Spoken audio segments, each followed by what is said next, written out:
Hey guys, Thomas the Surgeon here, aka Mustached Tom, and I'm here to review Fantasy Island, and if you end up enjoying it, then consider joining my Patreon page. Any donations are desperately needed. Alrighty then. So, the only reason I even know about Fantasy Island being a thing is that I saw other reviewers reviewing it, so I did not see any trailers for this movie. And this is me following the so-called trend, and that still doesn't work. Letting you know. Anyway, let's get to the recap, shall we? So it starts in this forest with this unknown woman running away, and she's like running for her life into this house. She's looking all over the place with these guys incoming. And then she gets taken away. So, we cut to the plane, and this woman introducing all of these people to this island. Her name is Julia. We have this blonde woman who has a jacket. Her name is Mel. We have two brothers. This taller blonde dude named I didn't write his name immediately, and this Asian dude named Brax, the gay guy, long-haired dude or gal, I should say, and short-haired man named Patrick. And their host of this island, his name is Rourke. Alright, so they're looking around, getting introduced to this island, and one of the women asks about how does this fantasy island work. All the while, in secret, Julia has one of these nosebleeds, which has a tie-in later on in the movie. So, she's looking around, sees some prints, and sees a figure in the window. There's random spooks in the movie. And the older brother, I believe, is JD. At least that's what he said. Or heard. That's what I heard. So Rourke is leading them around, and he leads the two brothers to begin the Fantasy Island experience, and he leads them to a party.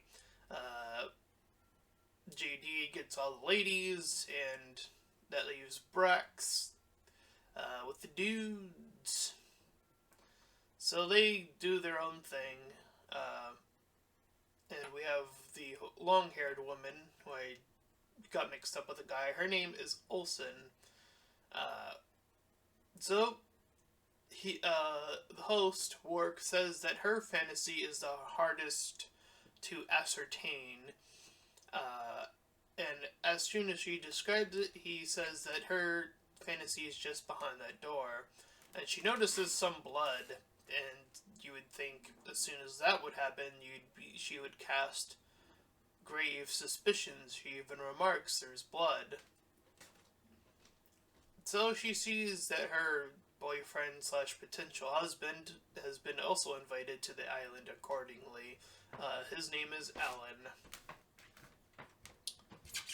So Pat, short for Patrick, joins Mel as they go into the elevator, or she goes into the elevator alone. She also notices the blood, and she goes to this snake floor. So her dream, or her fantasy, was to get back at her bully named Sloane. So she overhears the past 2 days being mentioned after some torturing sequence of her thinking that it was a fake version of the bully. Meanwhile, Pat is taken to another area, and he's getting some army gear, and he's off to go on his little fantasy adventure about joining the army. And this old man is looking on from time to time as 3 army men take him away. So while that's going on, JD and Brax talk about JD's past relationship and how that didn't go so well. Meanwhile, Olsen talks to, again, her boyfriend who asked to marry her. And she says yes this time, because she didn't do so last time. So, while that's going on, the two brothers find this secret room, and they find this secret weapon cache from the island. And they think it's all part of the experience or whatever, you know. In all the recordings and all the stuff there didn't lead anything else. So anyways, the army men get led to their fort with Pat in tow, and apparently the fourth guy's his dad, and they get fired upon shortly after. So, Mel calls in and sees this Doc come in with his mouth tied shut, and now she's kind of put together that this is real, so she distracts the Doc and then shocks him and breaks the window. So she helps Sloan out. Meanwhile, the bros are fired upon, and they flee into the panic room. They were having a nice time for a while there, and the bros give up as these masked men come in with guns. So Sloan is grabbed by the Doc, and the old man comes in to save the two of them, and they start to follow him. So Olsen is then is awoken by a fake, another jump scare, and Pat fires on back and looks around and is grabbed by this men after a tiki spook scare. So as I mentioned, he's joined by his father, and he talks about how his father was dead, so this is impossible. So Olsen wakes up and goes back to work. And he brings her over to her newfound daughter, Lila. And he says that some time has passed and that she's gained new memories seeing all these pictures on her phone. I'm not sure how that works, but whatever. So Pat goes with his dad to go down the creek, and the dad, he talks about how his dad was lost in the line of fire by sacrificing himself to a grenade for his men. Meanwhile, the bros talk with the masked men, try to calm down that situation over there. So the older brother claims that he knows where there's money, and they split him off from the younger brother. I forget his name in my notes. I heard Roxas the first time, but it's not his name. Let me just scroll back up for a second here. My notes. Brax. That's a weird. It's an unusual name, I should say. So anyway.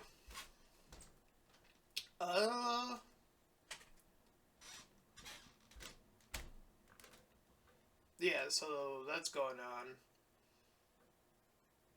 So, while that's going on, the two women continue to lead or follow the old guy into this cave. They go in the water, and they see, very briefly, more tiki scare things, and they find this orb rock thing, and this is the source of the island's power. So he takes some of this dream water, and he says to go back to the mainland to expose this place for what it truly is. So, while that's going on, Olsen checks in with Julia very briefly. And she mentions that she wants to change her dream or her fantasy in this situation, that she picked the wrong memory to go back to. So, through the bending of the rules, according to him, the host, she is allowed to do this. Regardless, she ends up back in the hospital uh, because she actually wanted to save somebody instead. So she sees another version of JD and Brax as they're heading down the stairs. Uh, and then she sees Pat as a police officer. So she heads back in and she passes out after a while after heading back into the fire room. Meanwhile, Brax leads the other masked men into the weapon room. So he manages to trick his way inside there, and he grabs a shotgun and he takes one out. So he takes over the situation. Meanwhile, the old man tells the two ladies to give me a moment to essentially grow up, and pretty obvious life lesson. But unfortunately, there is a bleh ending to this movie. So anyways, before I get to that,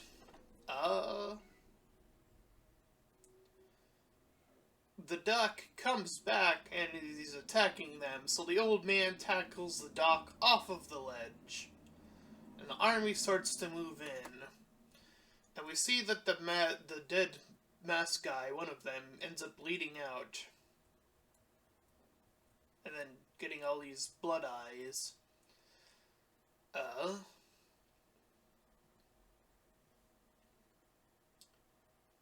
So Pat comes and finds Brax. So now they're bumping into each other in the reality.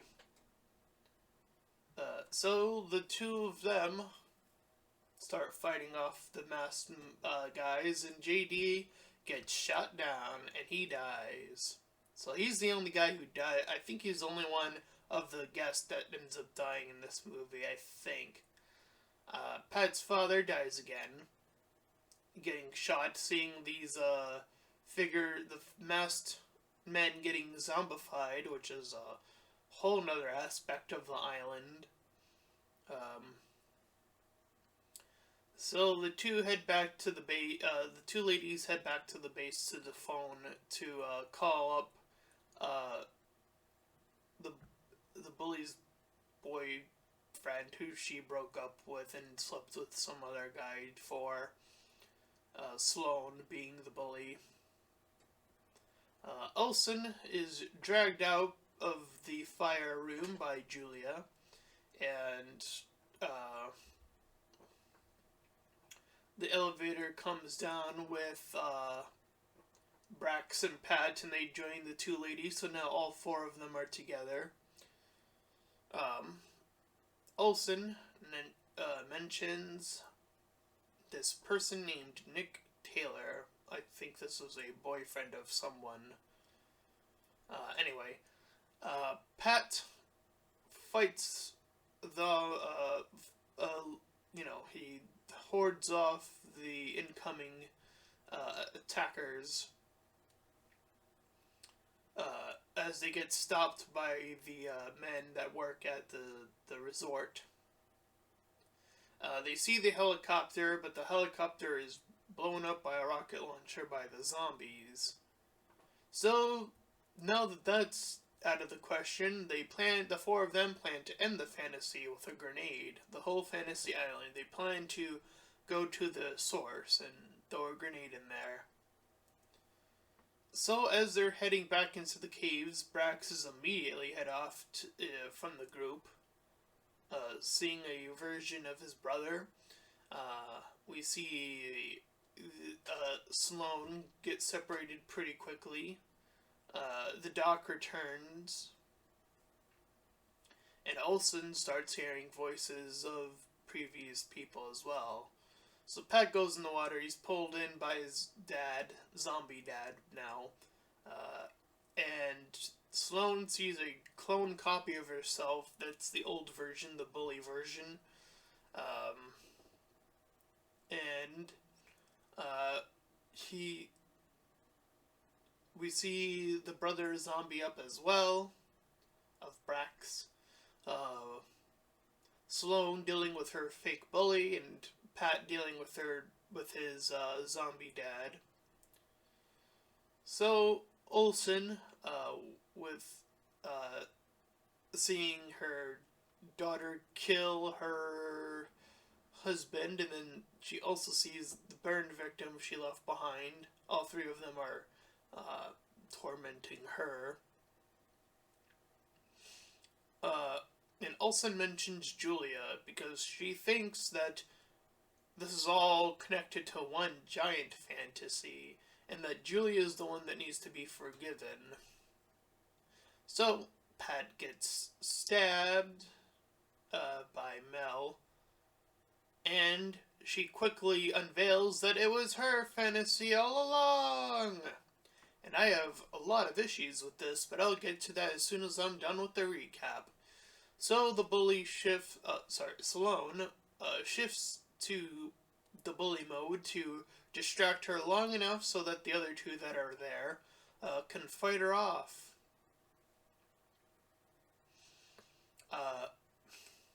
So as they make their way back to the source, Rourke is also there. So he tosses the grenade away, and he kisses Julia, the one that he loved.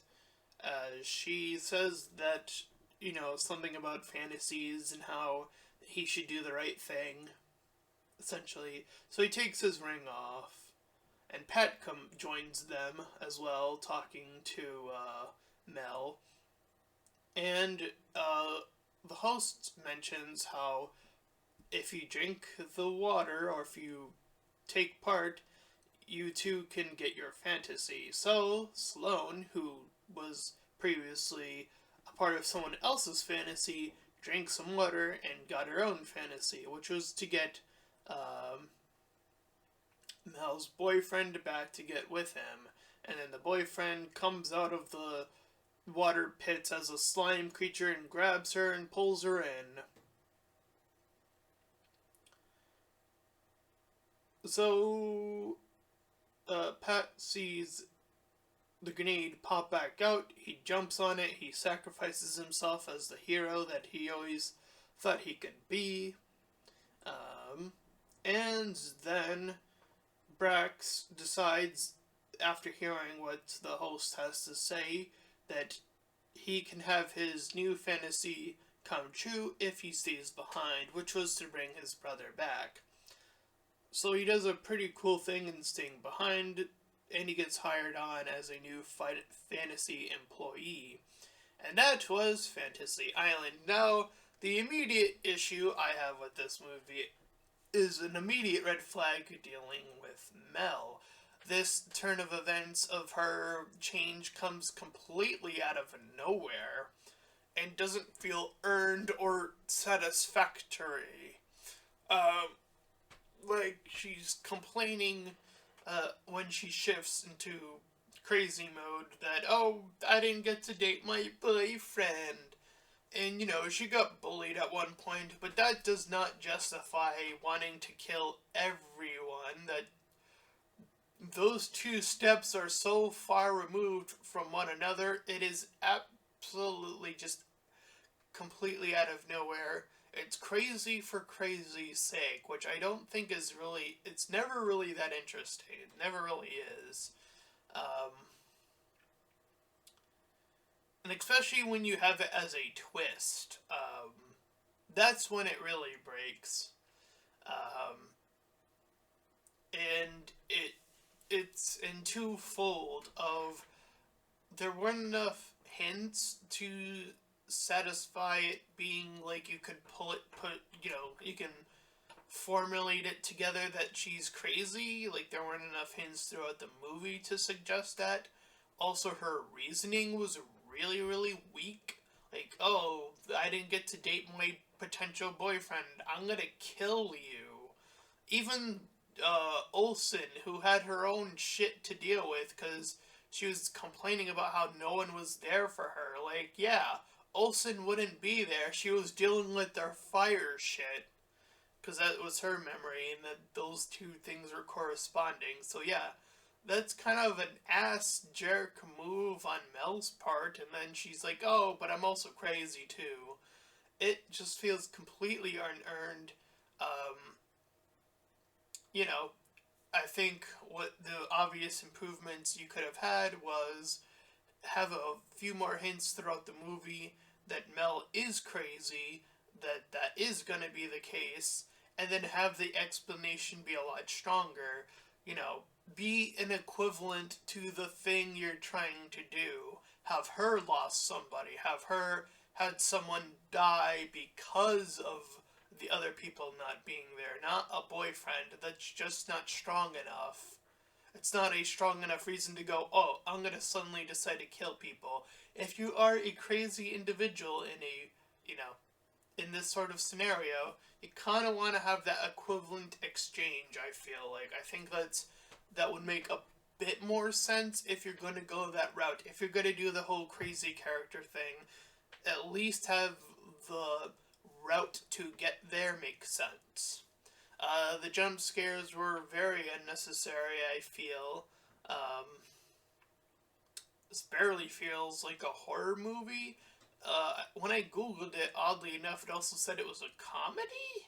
I didn't really see anything particularly funny. I don't know if that was me just being tired or if there was a mistype or something, but whatever. Anyways, I'm gonna give this movie a 4 out of 10, I feel like. You know, Barracks has a little bit more of an engaging turn, and like, you know, him doing the good sacrifice or whatever. Sacrifice, but he could still live on the island. I guess that's not too bad, considering it's Fantasy Island and his fantasy wasn't like crazy or anything, so in the end, he kind of got a really good ending, all things considered. Um, and they were talking about earlier in the movie how they kind of he wanted to kind of split up from his brother anyway. So yeah, he kind of got the best ending out of all the characters. So there you go. You know, so they did some parts right. Even the host, I think they did his justification again. It makes more sense than Mel's. Like, he lost somebody, Julia. He wanted to stay on the island to have her stick around, but then she kept suffering, so it started to pull against him, so he eventually did the right thing at the end of the movie. So there are some bits and bobs that get it right, and then there are plenty of issues as well, so there you go. That's my review of Fantasy Island, and if you ended up enjoying it, then consider doing the things like joining my Discord, which will be in the links in the description below, or you can also join my Patreon page. Any donations are desperately needed, and until next time, everyone, bye-bye!